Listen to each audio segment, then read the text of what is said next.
Chapter 29. Chase Ambrose. There are worse things than falling off a roof, being arrested, for example, being known all over town as the guy who was low enough to rob an old war hero of the medal given to him by the President of the United States. The part that really hurts is what Mr. Soloway must think of me now. I stole from the person I respect more than anybody I've ever met. Talk about fate. I was already guilty of the theft before I even started admiring the guy, and I'm absolutely sure he'll never speak to me again. Why should he? I wish I could never speak to me again. While we wait for my hearing in juvenile court, Mom keeps me out of school. I like it better that way. I don't have to face everybody and find out how much they despise me. Yeah, sure, they always despised me, but now they've got double reasons to. Brendan and Shoshana have even called my house, but Mom won't let me talk to anyone. That's on the advice of our lawyer, but it's fine with me. I can only imagine what Shoshana has to say to me, and I don't want to hear it. Anyway, it can't be worse than the things I'm saying to myself. Aaron and Bear tried to call too, probably to thank me for covering for them. Hey, I stole the medal, but those guys have to be considered at least accomplices because of our three-way split agreement. To be honest, I'm not even that mad at them anymore. I was just as bad as they are, the ringleader of the whole sick trio. They haven't changed at all. I'm the one who's different. At least, I hope I'm different.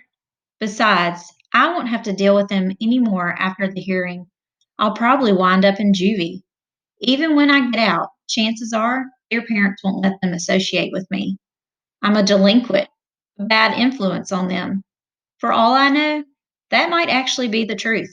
Maybe Aaron and Bear were a couple of angels before they met me.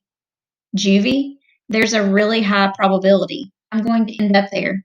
The judge is the same one who sentenced Aaron, Bear, and me to community service, so I can't even say this is my first offense. As for pleading not guilty, it's too late for that. Everybody knows I did it. My mom forgives me, but that doesn't mean much. If you can't expect mercy from your own mother, you might as well throw in the towel. Johnny's come back from college to stand with me at the hearing, which means I'm messing up his life too. The only other people I see are Dad and his family. Go figure. My stepmother, Corinne, turns out to be my biggest fan at a time when I'm toe jam to the rest of the world. Not that Mom isn't supportive, but she's so scared of what's going to happen to me that her nervousness is making everybody nuts. Corinne's different. First, I'm not her kid, and second, she's not the one who might be going to juvie. So she can be a little less emotional about all this. I have to believe that the judge will be able to see the kind of person you are. I guess I was pretty rotten to you and Helene, I say. Before. I don't remember it, but I'm still sorry. Never mind that, she replies. Let's focus on how things are now.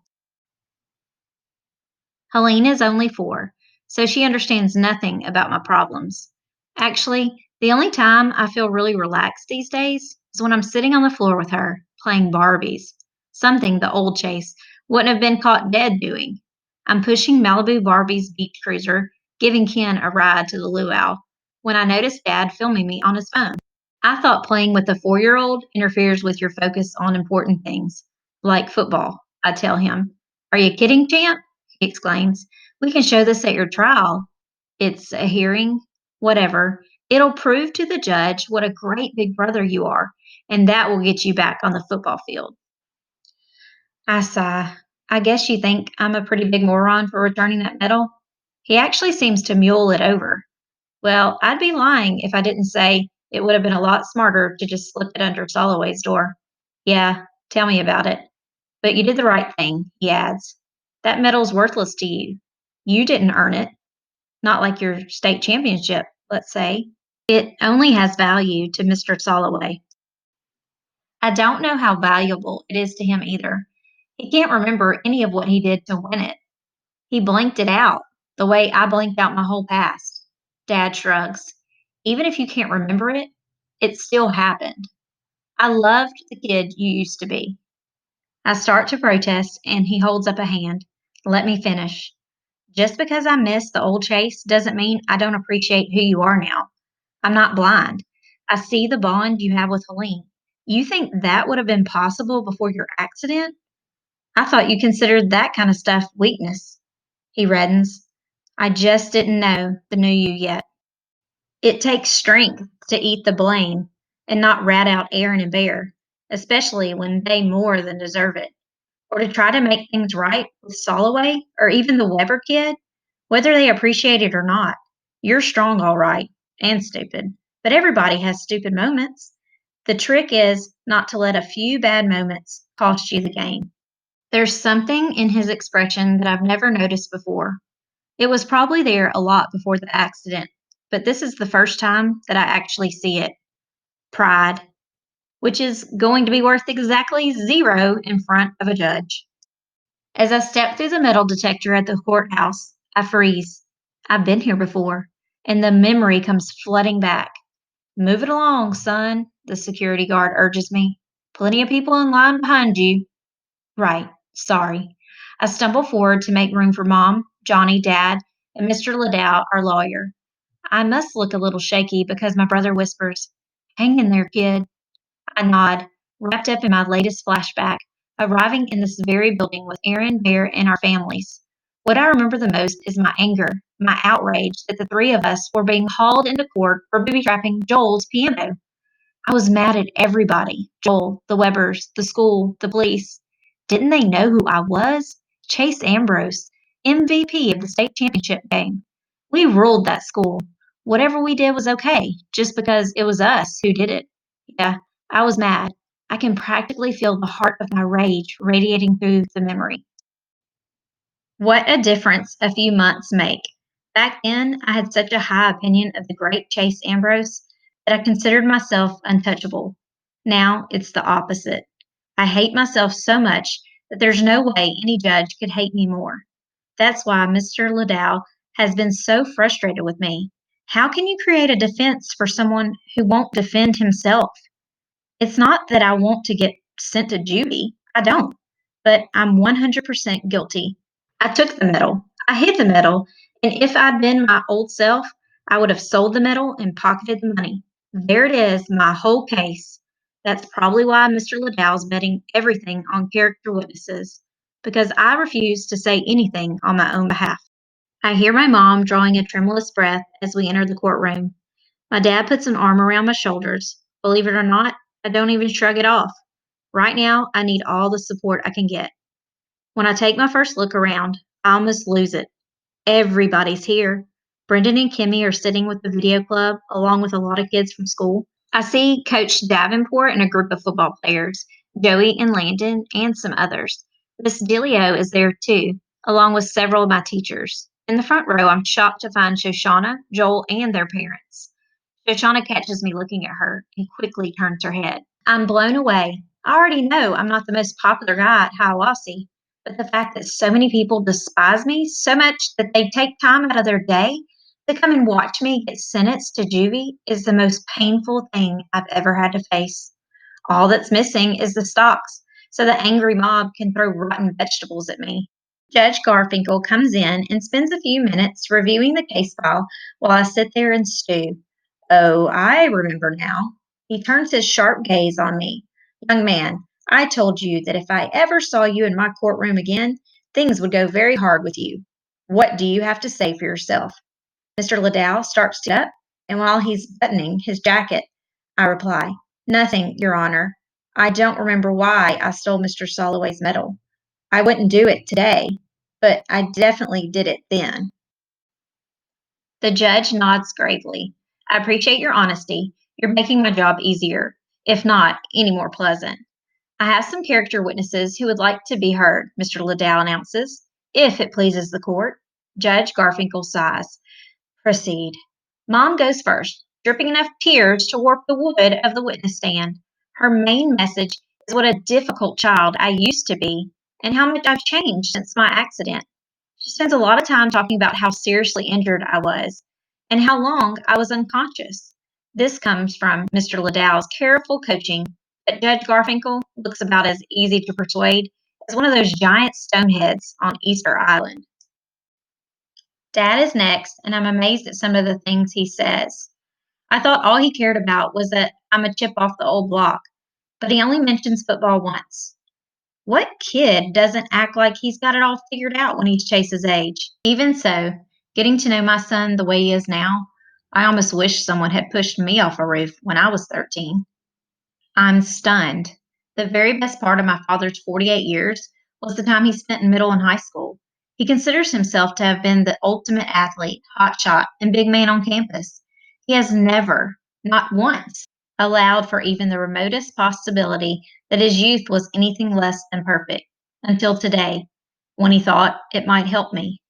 Dr. Cooperman comes up to confirm that my head trauma was as serious as we say it was, enough to bring on amnesia and enough to cause a personality change.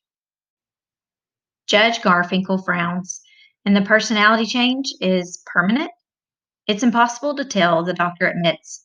In many ways, we know more about outer space than we do about the innermost workings of the human brain, but there's every reason to believe that Chase is a new person. As Dr. Cooperman steps down, the bailiff reads the name of the next character witness.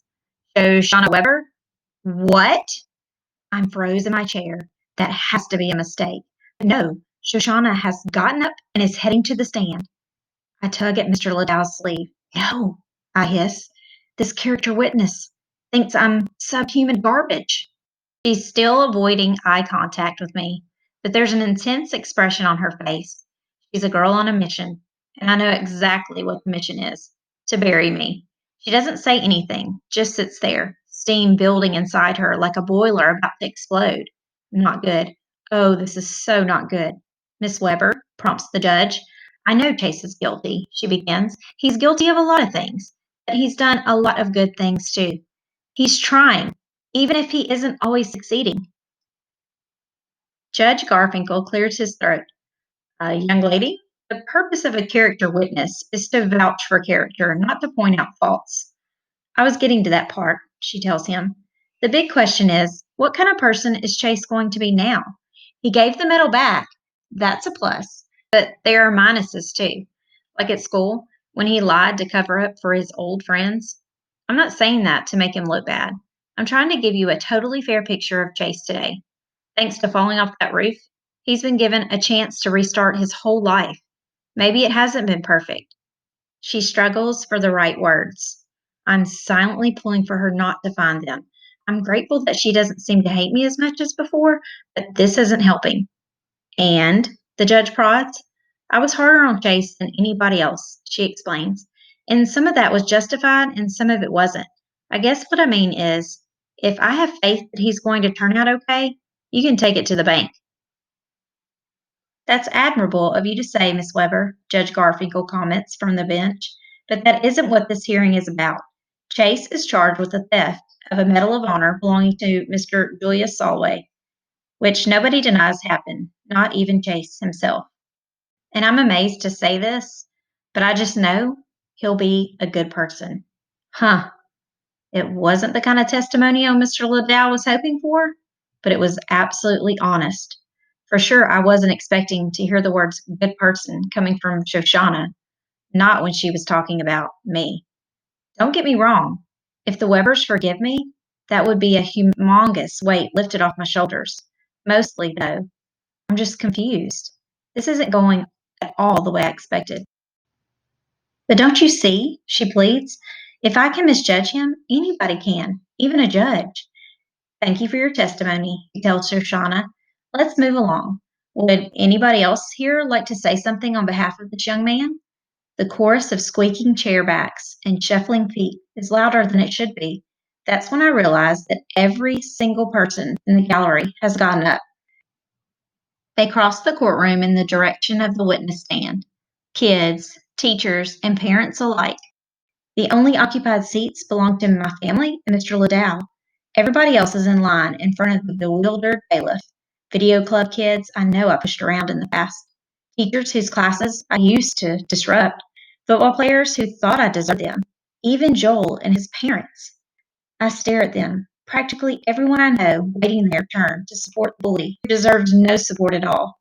They nod encouragingly at me, wave, flash me thumbs up. The picture doesn't last long. My eyes fill with tears, and it's all a blur. I was afraid I might cry at some point during the hearing, but not because of this. This is something I couldn't have imagined in a million centuries. I bite down on the side of my mouth, hard, and my vision clears a little. From the bench, Judge Garfinkel gazes at the milling crowd. All right, I get it. He turns to me. This is impressive, and I don't deny that you must have completed an incredible turnaround. But a serious crime has been committed here, and not just a first offense either. Chase, can you guarantee that you're no longer the same person who stole Mr. Solway's medal? I sense salvation so close I can almost reach out and squeeze it. All I have to do is say yes, and I'm off the hook. It's a happier ending than I could have dreamed of, far happier than I have any right to expect. And yet, how do I know I'm 100% different? As the memories continue to trickle back, it's pretty clear that the old me and the new me aren't two separate chases. Can I really claim to be no longer the same person? Of course, that wouldn't stop me from telling the judge what he wants to hear. It's what the old Chase would do, take the easy way out. Like that time in Dr. Fitzwallace's office, lie, cheat, say anything to beat the rap. I'd be proving that I haven't changed a bit. Okay, Judge Garfinkel will never know the difference, but I will. And in that instant, I understand that being true to myself is more important than fooling the judge with the power to send me to juvie. I shake my head sadly. I'm sorry, Your Honor, but I can't make that guarantee. I feel different.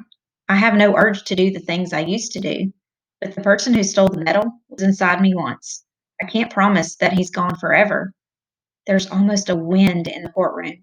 All those people deflating at the same time.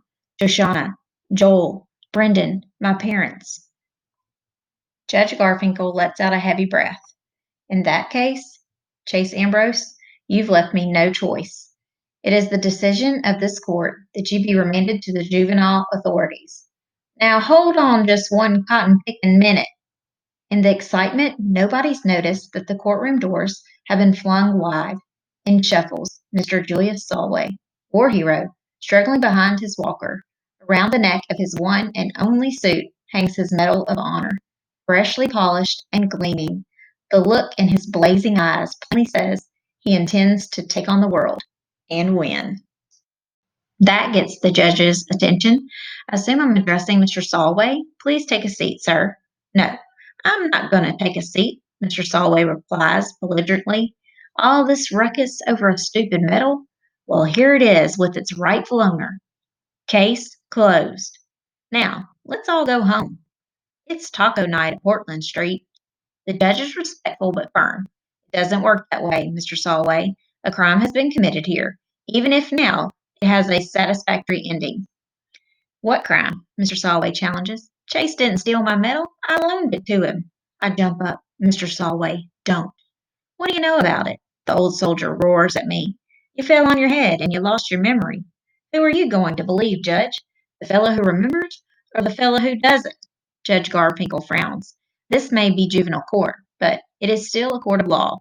We deal in the truth, and only the truth. The truth is, this is a good kid. How many people do you have to hear it from? Mr. Solway indicates the lineup in front of the witness stand. I'd trust him with my medal any time. Why wouldn't I? Mr. Liddell steps forward eagerly. I believe Mr. Solway has introduced reasonable doubt. The judge snorts a laugh at him. Watch it, counsel. I'm not an idiot. His harsh expression softens. However, in light of the incredible show of community support plus the testimony of a decorated veteran, I'm going to dismiss the charge against Chase Ambrose. He looks me straight in the eye. Don't prove me wrong. I breathe and realize breathing is something I haven't been doing since Mr. Solway came shuffling through the door. An enormous cheer goes up in the courtroom. I'm hugged, kissed, and high-fived. My hand is pumped to the point where my elbow is jelly. My back is pounded until Dr. Cooperman warns about internal injuries. The football players carry me around on their shoulders. Coach Davenport complains that he hasn't seen this much team spirit all season. There, high above my celebrating supporters, I experience another flashback. It's the state championship from last season, and this is our on-field victory dance. My teammates hoisting the newly crowned MVP up in the air. I slap myself in the face dispel the memory before I spot Aaron or Bear and spoil it. I'm feeling so many things at the same time. I'm relieved, obviously, but it's also strange to owe so many people such a debt of gratitude. Back on the floor, I say thank you over and over again until my lips and tongue go numb. And when the crowd finally begins to thin out, I realize that the last person embracing me isn't my mother. It's Shoshana. We jump apart, but Joel is already standing there, pointing and laughing. I guess he's not going into the wood chipper after all, he says to his sister. I look at her questioningly. She turns bright red and mumbles, "See you at school tomorrow." She starts to walk away, then she turns and echoes Judge Garfinkel's parting words, "Chase, don't prove me wrong." Come to think of it, Shoshana would make a pretty good judge. She'd make an even better jury and executioner. I wouldn't want her any other way.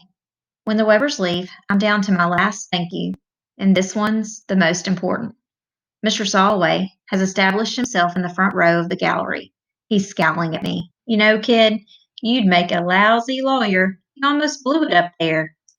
"Mr. Solway, you know you didn't lend me that medal." He shrugs expansively. "I would have. Besides, you have amnesia. I'm old. Who remembers? But think where you'd be if I hadn't been able to get a lift over here." "Thank you so much," I quaver, thinking about how hard it is for him to get around. "Don't thank me. Thank her." He motions to the back of the courtroom.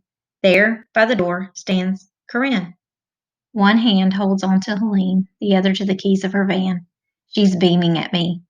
It's funny, when I woke up in the hospital at the end of the summer, I didn't even know myself, much less anybody else. I hope I never again experience a feeling that lonely. But today, with my entire future at stake, I wasn't alone. The Chase Ambrose I used to be never would have assembled such support. Mom and Dad, Johnny, probably Aaron and Bear, who have to be worse than nobody as character witnesses. Maybe a few more teammates out of obligation. That would have been the sum total of my cheering section. I follow my family out onto the steps of the courthouse and take a tremendous lungful of free air. How many people ever get a do over at life? Falling on my head was the best thing that ever happened to me.